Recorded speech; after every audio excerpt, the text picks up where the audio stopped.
हाथ से लेकर कतर एयरवेज और इंडिगो ने भी अपने फ्लाइट ऑपरेशन को सस्पेंड वहां पर किया हुआ था। लेकिन इस सबके बीच बड़ी खबर, इजराइल ने सीज फायर का ऐलान कर दिया है। अपने लोगों के लिए एडवाइजरी है कि वो बंकर से बाहर आ सकते हैं।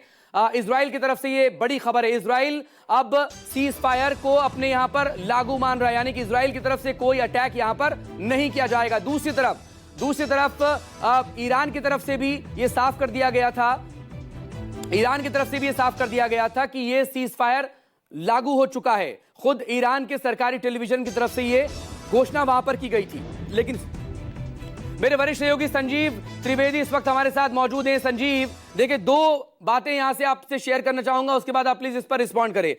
डोनाल्ड ट्रंप ने जो लेटेस्ट पोस्ट किया है उसमें वो लिख रहे हैं, the cease fire is now in effect, please do not violate it. बहुत प्यार से कह रहे हैं Donald Trump, please do not violate it. और दूसरी तरफ जो फार्स एजेंसी है, ईरान की न्यूज एजेंसी फार्स, माउथपीस से जो कहा जाता है खामनेई का, वो कह रहे हैं कि डोनाल्ड ट्रंप का सीज फायर प्लान झूठा है। उसका एक ही मकसद है अपनी जनता का ध्यान जो अमेरिका के मिलिट्री बेसिस पर हमला हुआ उस बेइज्जती से हटाना। Now please respond Sanjeev. देखिए, ये बात अपने आप में ज़मीन पर दिखाई पड़ रही है कि अभी करीब करीब 1 घंटा होने को आया है और सीज़ फायर को लार्जली एडहेयर किया जा रहा है, माना जा रहा है। और उसके ही नतीजे के तौर पर हम पा रहे हैं कि पहली बार ये घोषणा हुई है जो होम कमांड फ्रंट है इजराइल का, उसके द्वारा कि नागरिक शेल्टर से न केवल बाहर आ सकते हैं बल्कि अब वो देश में कहीं भी जाने के लिए, घूमने के लिए स्वतंत्र हैं। और इस तरह की घोषणा जो है वो पहले कभी आई नहीं थी। यही कहा जाता था कि आप बाहर आइए लेकिन शेल्टर्स के आसपास रहिए। वहीं दूसरी तरफ ईरान ने जो भी मिसाइल्स फायर किए थे वो तमाम मिसाइल्स उस समय सीमा को ध्यान में रखते हुए फायर किए थे। लिहाजा ईरान टीवी ने अगर ये कहा और इजराइल के होम कमांड ने कहा अपने लोगों को, तो ये बात जाहिर करती है कि वो जो पहला चरण है सीज फायर का वो शुरू हो चुका है। अब दूसरी बात यह है कि पहले चरण के शुरू होने के साथ जो नियम शर्त बनाए गए थे सीज फायर के, उसमें ईरान को अब फायर नहीं करना है, अब करना है इजराइल को। उसके पास अधिकार अभी भी शेष है और वो 12 घंटे का अधिकार है। लिहाजा ये पॉस्चरिंग हो रही है जो कि आप अभी बता रहे थे कि वो मुखपत्र है, उसमें से ये बातें निकल कर सामने आ रही हैं कि हम नहीं मानते हैं। तो ये पॉस्चरिंग हो रही है क्योंकि ईरान ने ये स्पष्ट कर दिया है कि अगर हम पर हमला हुआ तो हम हमला करेंगे। तो इजराइल जिसके पास अभी विंडो है उस सीज फायर के शर्तों के मुताबिक, क्या वो हमला करता है, और अगर वो हमला करता है तो फिर ईरान के पास लिबर्टी होगी क्योंकि वो कह चुका है कि हम पर हमला होगा तो हम फिर राइट टू डिफेंड, हमारे पास अधिकार है। ऐसा लगता है कि ये शह और मार की खेल चलेगी। दोनों चाहते हैं कि चीजें जो हैं वो ठंडी हों। और इजराइल जिस तरह से यहाँ पर कह रहा था अपने लोगों से कि बंकर से बाहर आ जाएं। ब्रिगेडियर दहिया, अब उस पर बात करते हैं जो इजराइल की तरफ से सीज फायर लागू करने को लेकर ऐलान हो चुका है। लेकिन दूसरी तरफ यह पहली दफा देखा गया है डोनाल्ड ट्रंप की तरफ से जो अनकंडीशनल सरेंडर की बात कर रहे थे, आज वो लिख रहे हैं please do not violate cease fire को लेकर। ब्रिगेडियर दहिया, ये जो अभी जो स्टेटमेंट है पहले से बिल्कुल विपरीत है और इसमें ईरान की एक मॉरल विक्ट्री है कि जहाँ की जिसको बोला गया था कि भाई हम आपको पूरे देश को नेस्तनाबूद कर देंगे, तेहरान खाली कर दो और आपके देश को हम तहस नहस कर देंगे, अभी वही बोल रहे हैं कि please do not violate it. तो इसका मतलब अभी पहले जो धमकी दे रहे थे अभी वो गुजारिश कर रहे हैं जी। और जो जहां तक पहले हमने प्रोग्राम में डिस्कस कर रहे थे, ट्रंप साहब के नोबेल, अभी शायद उनकी नोबेल प्राइज की लालसा बढ़ गई है। ये उनकी अच्छी है, पहले लड़ाते हैं और फिर समझौता कराते हैं।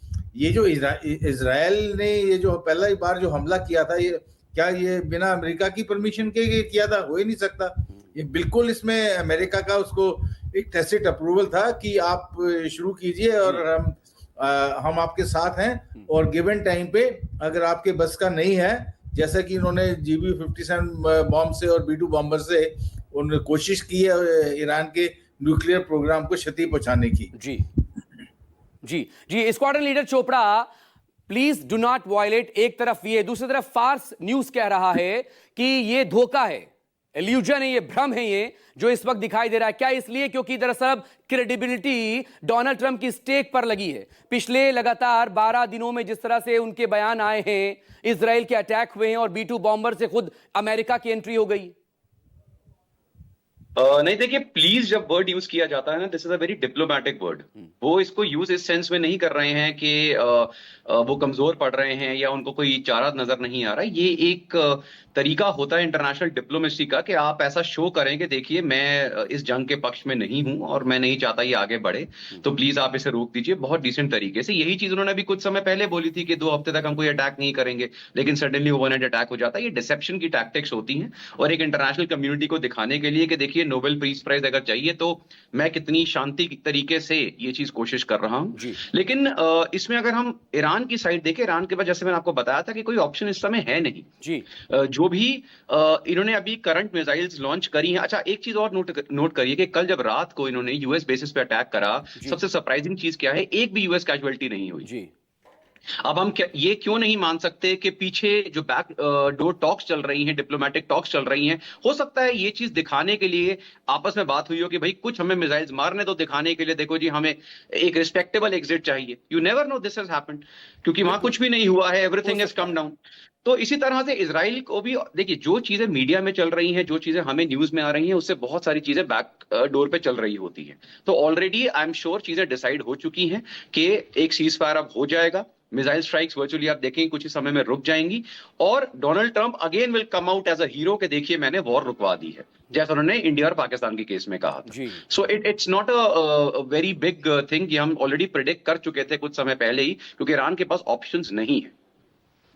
बिल्कुल, लेकिन इस सब के बीच एक सवाल भी है। एक तरफ सीज फायर को लेकर बातें हो रही हैं, लेकिन साथ में सवाल इसको लेकर भी है। संजीव से जब ब्रेक से लौटेंगे तब इस पर जवाब लेंगे हम। अब क्या अब नहीं कोई बात खतरे की, या फिर अब सभी को सभी से खतरा है? वो इसलिए क्योंकि सीज फायर 13 जून से पहले भी इसी तरह की बातें हो रही थी, लेकिन इजराइल ने अटैक किया। अब सीज फायर को लेकर शांति नजर आ रही है, लेकिन कब कौन किस पर अटैक कर दे, यह सवाल एक बना हुआ है। एक छोटे से ब्रेक के लिए फिलहाल हमें रुकेंगे। तमाम लोग इस वक्त हमारे साथ यहां पर बने हुए हैं, फौरन हाजिर होंगे। बने रहिए न्यूज़ 24 के साथ।